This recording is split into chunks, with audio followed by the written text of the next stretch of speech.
आजाद भारत के पहले प्रधानमंत्री जवाहरलाल नेहरू आए दिन नकारात्मक कारणों से चर्चा का विषय बने रहते हैं।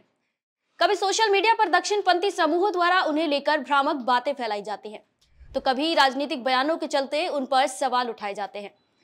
ऐसा लगता है उनके खिलाफ एक मोर्चा सा खोल दिया गया है। पर आज हम उन्हें लेकर फैलाई जा रही कुछ अफवाहों का फैक्ट चेक करेंगे और बताएंगे कि क्या वाकई में उनकी छवि ऐसी थी या फिर किसी प्रोपेगेंडा के तहत इसे खराब किया जा रहा है।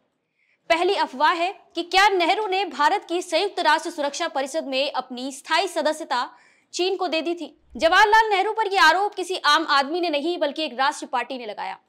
दरअसल भाजपा ने इसे लेकर 11 सितंबर 2023 को सोशल मीडिया प्लेटफॉर्म एक्स पर एक पोस्ट की थी। इसमें यह दावा किया गया कि पूर्व प्रधानमंत्री जवाहरलाल नेहरू ने संयुक्त राष्ट्र सुरक्षा परिषद की भारत को मिलने वाली स्थायी सदस्यता चीन को सौंप दी। इससे पहले भी पूर्व पीएम नेहरू पर इस बात को लेकर एक कमजोर प्रधानमंत्री की संज्ञा सोशल मीडिया पर दी जाती रही है। इसके फैक्ट चेक की बात करें तो चाहे यह दावा किसी सोशल मीडिया यूजर ने किया हो या फिर नेशनल पार्टी ने, इसमें सच्चाई नहीं है। नेहरू ने कभी भी भारत की स्थायी सदस्यता चीन को नहीं दी। हाँ, ये बात सच है कि अमेरिका द्वारा दिए गए स्थायी सदस्यता के प्रस्ताव से भारत ने मना कर दिया था, पर नेहरू ने भारत की सदस्यता चीन को नहीं दी है। इन दोनों ही बातों में जमीन आसमान के जैसा अंतर है। नेहरू का व्यक्तित्व आदर्शवादी था, जो अपने पड़ोसियों के साथ मधुर संबंध रखने की मंशा रखते थे। इस पर नेहरू का मानना था कि यदि भारत ये सदस्यता लेता है तो ऐसा करने से भारत चीन के संबंध और ज्यादा खराब हो सकते हैं। ऐसा इसलिए क्योंकि संयुक्त राष्ट्र संघ की स्थायी सदस्यता 1950 से पहले रिपब्लिक ऑफ चाइना यानी ताइवान की सरकार के पास थी और यह संयुक्त राष्ट्र की स्थापना के समय के संस्थापक सदस्यों में भी शामिल था। साल 1949 में चीनी गृह युद्ध के बाद पीपल्स रिपब्लिक ऑफ चाइना यानी बीजिंग सरकार बनी और रिपब्लिक ऑफ चाइना सरकार ताइवान चली गई। पर यहाँ ध्यान देने वाली बात यह है कि 1949 से 1971 तक यूएन में चीन का प्रतिनिधित्व अब भी आरओसी यानी ताइवान की सरकार करती रही थी। इतिहासकार एंटन हॉडर की मार्च 2015 की not as the cost of China नाम की एक रिपोर्ट में यह पता चलता है कि अमेरिका ने 1950 की शुरुआत में भारत पर स्थायी सीट के लिए दबाव बनाना शुरू कर दिया था ताकि वो चीन की जगह ले ले। सरल शब्दों में इस पेचीदा बात को समझने की कोशिश करें तो भारत ने सुरक्षा परिषद में चीन की सीट छीनकर भारत को दिए जाने से इनकार किया था। इस तरह भारत ने अपनी सीट चीन को नहीं दी थी, बल्कि वह उस सीट से इनकार कर रहा था जो पहले से ही चीन की थी। दूसरी अफवाह है कि क्या जवाहरलाल नेहरू ने सरदार वल्लभ भाई पटेल को प्रधानमंत्री बनने से रोका था। सोशल मीडिया और सार्वजनिक चर्चाओं में यह हर समय बहस का विषय रहता है कि नेहरू ने सरदार पटेल को प्रधानमंत्री नहीं बनने दिया। सोशल मीडिया पर वायरल कई पोस्ट और लेखों में यह दावा किया जाता है कि नेहरू ने सत्ता की लालसा में महात्मा गांधी पर दबाव डाला और अनुचित तरीके से प्रधानमंत्री बन गए। कुछ लोग तो यह तक कहते हैं कि अंग्रेज नेहरू को पसंद करते थे, इसी वजह से उन्हें पीएम बनाया गया। अब फैक्ट चेक की बात करते हैं। भारत में पहले लोकसभा चुनाव 25 अक्टूबर 1951 से लेकर 21 फरवरी 1952 तक हुए थे। इसके बाद ही भारत की पहली संवैधानिक सरकार सत्ता में आई। उससे पहले अंतरिम सरकार सत्ता में थी। इस तरह उस समय जब नेहरू ने देश के प्रधानमंत्री पद की शपथ ली तो वो पहले नहीं बल्कि दूसरे प्रधानमंत्री बने थे और उस समय तक पटेल का निधन हो चुका था। अब बात करते हैं अंतरिम सरकार की, जिसे भारत के आजाद होते ही बनाया गया था ताकि देश का शासन अस्थायी तौर पर चलाया जा सके। उस वक्त भी 1947 में आजादी के बाद पहले गवर्नर जनरल लॉर्ड माउंटबेटन ने नेहरू को भारत के पहले प्रधानमंत्री पद की शपथ दिलाई थी। हाँ, तब सरदार पटेल सत्ता में थे, लेकिन साल 1946 में जो घटित हुआ उसके बाद उनका प्रधानमंत्री बनना मुश्किल था। दरअसल 1946 वो समय था जब भारत में दो चीजें एक साथ चल रही थी। पहला तो भारत छोड़ो आंदोलन और दूसरा द्वितीय विश्व युद्ध। ऐसे में कयास लगाए जा रहे थे कि विश्व युद्ध खत्म होते ही ब्रिटिश सरकार भारत को आजाद कर देगी। उन्हीं दिनों 29 मार्च 1946 को ब्रिटेन की लेबर पार्टी के नेता और वहां के प्रधानमंत्री क्लेमेंट रिचर्ड एटली ने भारतीय नेताओं से बातचीत के लिए कैबिनेट मिशन प्लान भी भारत भेजा था। एक तरफ मुस्लिम लीग पाकिस्तान बनाने का दबाव बना रही थी तो दूसरी तरफ आजाद भारत की अंतरिम सरकार की रूपरेखा को लेकर चिंता बनी हुई थी। इसके लिए महात्मा गांधी ने तत्काल नए कांग्रेस अध्यक्ष के चुनाव कराने को कहा। ऐसा माना जा रहा था कि जो कांग्रेस का अध्यक्ष होगा वही आगे चलकर देश के प्रधानमंत्री पद का दावेदार भी। उस समय कांग्रेस के अध्यक्ष पद की कमान मौलाना अबुल कलाम संभाल रहे थे।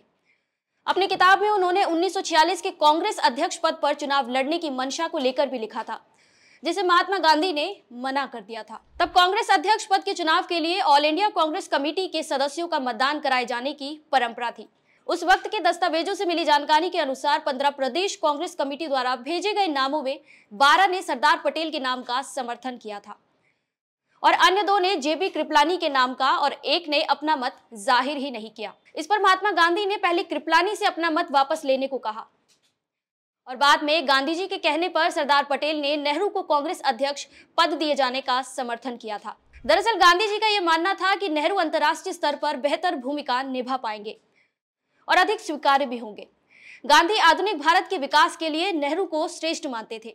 इसी वजह से सरदार पटेल ने गांधी जी की बात का समर्थन करते हुए नेहरू को अध्यक्ष पद सौंप दिया। यानी सरदार पटेल ने सहमति के बाद ही उन्हें अध्यक्ष का पद दिया और आगे चलकर इसी भूमिका ने नेहरू को प्रधानमंत्री बनाया। अब बात करते हैं तीसरी अफवाह की, जो कि है कि क्या नेहरू के पूर्वज मुसलमान थे। नेहरू के बारे में यह बात भी दक्षिण पंथियों के बीच खूब वायरल होती है कि नेहरू के पूर्वज मुसलमान थे। इसी वजह से लोग ये झूठा दावा करते हैं कि उनकी बेटी ने भी मुसलमान से शादी की थी, जिसके पीछे उनके पूर्वजों से जुड़ा हुआ कनेक्शन बताया जाता है, पर इस बात में जरा भी सच्चाई नहीं है। फैक्ट चेक की बात करें तो जवाहरलाल नेहरू के पूर्वज राजनारायण कौल सपरिवार दिल्ली में बसने आए थे। 1713 से 1729 तक शासन करने वाले मुगल बादशाह फर्रुखसियर ने राजनारायण कौल के काम से खुश होकर उन्हें दिल्ली आने के लिए कहा था। दरअसल राजनारायण कौल ने कश्मीर के इतिहास पर एक किताब लिखी थी और इसी से प्रभावित होकर उन्हें दिल्ली में बसने का न्योता दिया गया। आपको यह भी बता दें कि कौल कश्मीरी ब्राह्मणों का उपनाम होता है। अब वो कौल से नेहरू कैसे बने, इसकी कहानी भी बड़ी दिलचस्प है। दरअसल कौल परिवार एक नहर के पास रहा करता था और वहां रहने के चलते लोग उन्हें नहर वाला परिवार कहते थे। इस तरह आगे जाकर उनका उपनाम नेहरू पड़ गया। वहीं उनकी बेटी इंदिरा गांधी के बारे में बात करें तो फिरोज शाह गांधी मुसलमान नहीं बल्कि पारसी थे। इस तरह दोनों ही दावे सरासर झूठ है। चौथी अफवाह है कि क्या नेहरू अय्याश थे। यूट्यूब या बाकी सोशल मीडिया प्लेटफॉर्म पर आप नेहरू की गलत तस्वीरें वायरल होती देख सकते हैं। इससे उनके चरित्र पर सवाल उठाया जाता है। एक वीडियो में तो उन्हें हिंदुस्तान का सबसे अय्याश आदमी तक कह दिया गया।